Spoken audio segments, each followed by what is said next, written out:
만약 3000m 상공에서 비행기 좌석에 묶인 채 홀로 떨어진다면 어떻게 해야 될까요? 1971년 크리스마스 이브, 실제로 이 잔인한 비극을 겪은 17세 소녀가 있습니다. 사방은 칠흑 같은 어둠이었습니다. 비행기는 폭발해 산산조각이 났습니다. 승객 92명 중 살아남은 사람은 단 1명, 오직 그녀뿐이었습니다. 추락하는 순간에도 그녀는 의식이 있었습니다. 자신이 죽음의 정글로 떨어지고 있다는 사실을 온몸으로 느끼고 있었습니다. 도저히 믿기지 않는 기적의 생존 실화, 지금 시작합니다. 분홍기록소. 소녀의 이름은 줄리안네 쾌프케입니다. 1954년 페루 리마에서 태어난 독일계 소녀입니다. 그녀의 부모님은 세계적인 동물학자였습니다. 덕분에 줄리안네의 어린 시절은 남달랐습니다. 또래 아이들이 놀이터에서 놀 때 그녀는 아마존 정글 한가운데 있었습니다. 뱀을 피하는 법을 배웠습니다. 강물의 흐름을 읽는 법을 익혔습니다.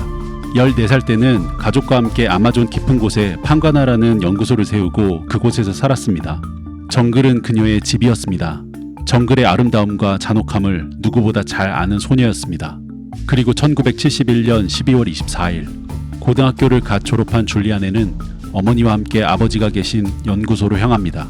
그것이 비극의 시작이 될 줄은 꿈에도 모른 채 란사 508편 비행기에 탑승합니다. 출발 전부터 불길한 징조가 있었습니다. 심각한 기상 악화 경보가 발령되었습니다. 하지만 크리스마스 성수기였습니다. 비행기는 무리하게 이륙을 감행했습니다.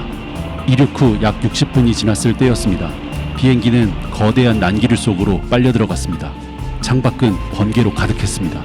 그리고 그 순간 거대한 번개가 비행기 오른쪽 날개를 정확히 강타했습니다. 굉음과 함께 폭발이 일어났습니다. 비행기는 공중에서 그대로 산산조각이 났습니다. 줄리안네는 당시를 이렇게 기억합니다. 갑자기 모든 소음이 멈췄습니다. 정신을 차려보니 나는 비행기 밖에 있었습니다. 좌석에 묶인 채 거꾸로 떨어지고 있었고 오직 바람 소리만 들렸습니다. 옆에 있던 어머니도 거대했던 비행기 모양도 순식간에 사라졌습니다. 오직 17살 소녀 혼자 의자 하나에 의지한 채 3000m 상공에서 아마존 정글을 향해 추락하고 있었습니다. 정신을 차렸을 때 사방은 끝이 보이지 않는 정글이었습니다. 몸은 엉망진창이었습니다. 뇌진탕, 쇄골골절, 그리고 온몸에 깊은 상처를 입었습니다. 한쪽 눈은 부어올라 뜨지도 못했습니다. 안경도 신발 한 짝도 잃어버렸습니다. 그녀에게 남은 건 얇은 원피스 한 벌이 전부였습니다. 식량도 물도 구조 요청을 할 장비도 없었습니다. 보통 사람이라면 이 절망적인 상황에서 포기했을 겁니다. 하지만 대단하게도 그녀는 결코 주저앉지 않았습니다. 그녀는 아버지가 해준 말을 떠올렸습니다.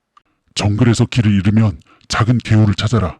개울을 따라가면 큰 강이 나오고 큰 강에는 반드시 사람이 산다. 줄리안네는 몸을 일으켜 걷기 시작했습니다. 정글의 법칙은 잔인했습니다. 모깃대가 살점을 뜯어냈고 열대의 폭염은 숨을 막히게 했습니다. 피라냐와 뱀의 공포 속에서 매일 강을 건넜습니다. 추락 4일째 그녀는 비행기 잔해와 함께 승객들의 시신을 발견합니다. 떨리는 손으로 시신을 확인했습니다. 어머니의 죽음을 확인해야 하는 지옥 같은 순간이었습니다.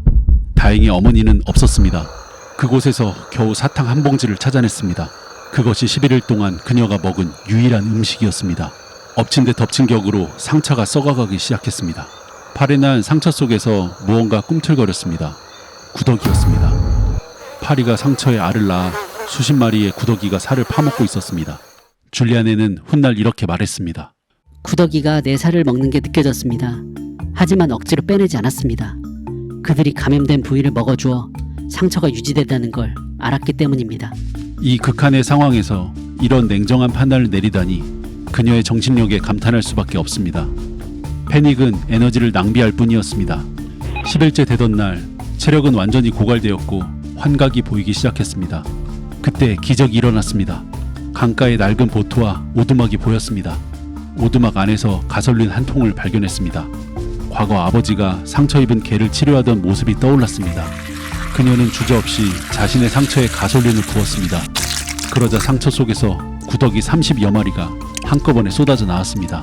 극심한 고통 속에 줄리안네는 정신을 잃었습니다. 11일째 아침 낯선 사람들의 목소리가 들렸습니다. 오두막의 주인인 현지 벌목꾼들이었습니다. 그들은 뼈만 남은 금발의 소녀를 보고 기겁했습니다. 정글에 신이 나타난 줄 알았습니다. 줄리안에는 힘겹게 스페인어로 말했습니다.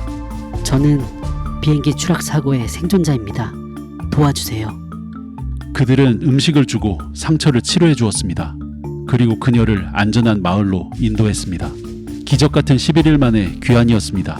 탑승객 92명 중 유일한 생존자, 어머니를 포함한 다른 91명은 모두 차가운 시신으로 발견되었습니다. 구조된 이후에도 그녀를 괴롭힌 심한 고통이 있었습니다. 왜 나만 살아남았을까? 라는 죄책감이었습니다. 하지만 줄리안에는 무너지지 않았습니다. 정면으로 마주하기로 결심했습니다.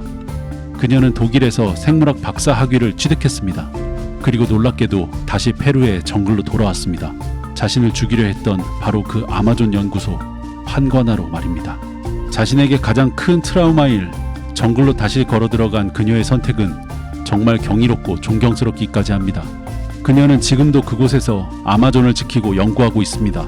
2011년 그녀는 회고록을 출판했습니다. 제목은 하늘에서 떨어졌을 때입니다.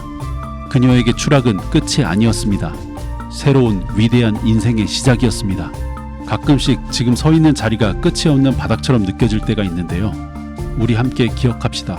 3000m 상공에서 추락한 소녀도 결국 다시 일어섰다는 것을요. 끝까지 함께 해주셔서 감사합니다.